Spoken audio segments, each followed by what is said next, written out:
Now to the escalation in Hong Kong, as Beijing staged a humongous celebration to mark the 70th anniversary of its founding as the People's Republic of China. This was happening in Hong Kong.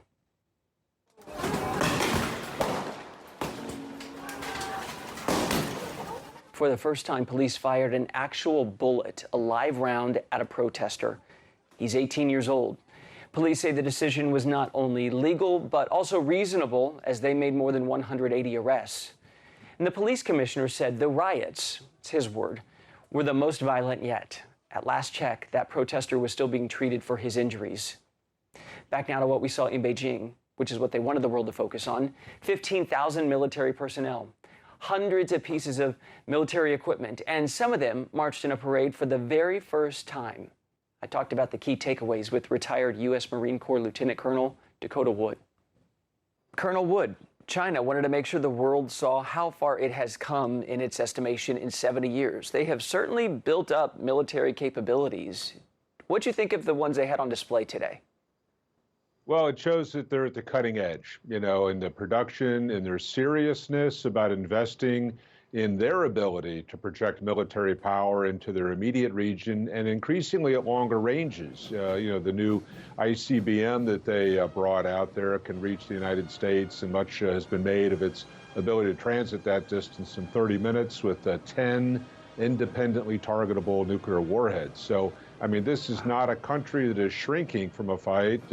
Full-grown aircraft carriers, latest generation combat aircraft. So they're serious about what they're doing. When I see a title like hypersonic cruise missile, your heart kind of skips a beat. And as you said, these ICBMs that can target 10 different places at once.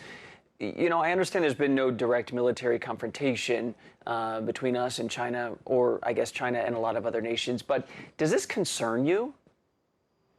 Well, it means that they're studying the global environment, and they're realizing that as muscular as they are economically, the second largest economy, that their political influence and their military capabilities should be commensurate with that. So they see themselves as a global power vying directly with the United States.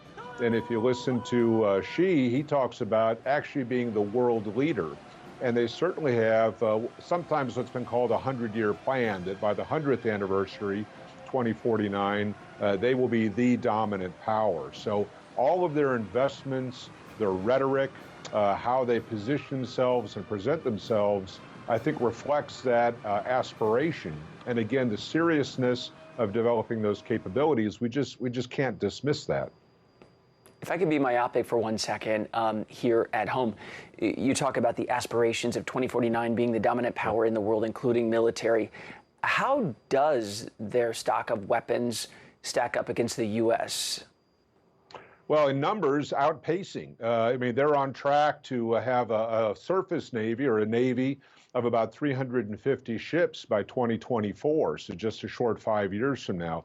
The U.S. Navy has talked about the objective of having a fleet of about that size, but not until the mid-2030s. So they're easily a decade ahead of the United States. And if you look at a platform versus platform comparison, all of their ships are relevant to their immediate environments in the East China Sea and the South China Sea, whereas for the U.S. Navy, it's distributed globally.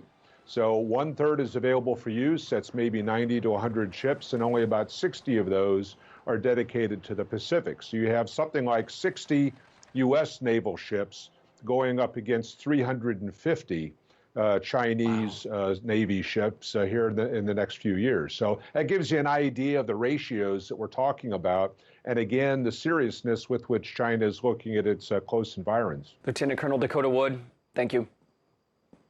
My pleasure. Thanks.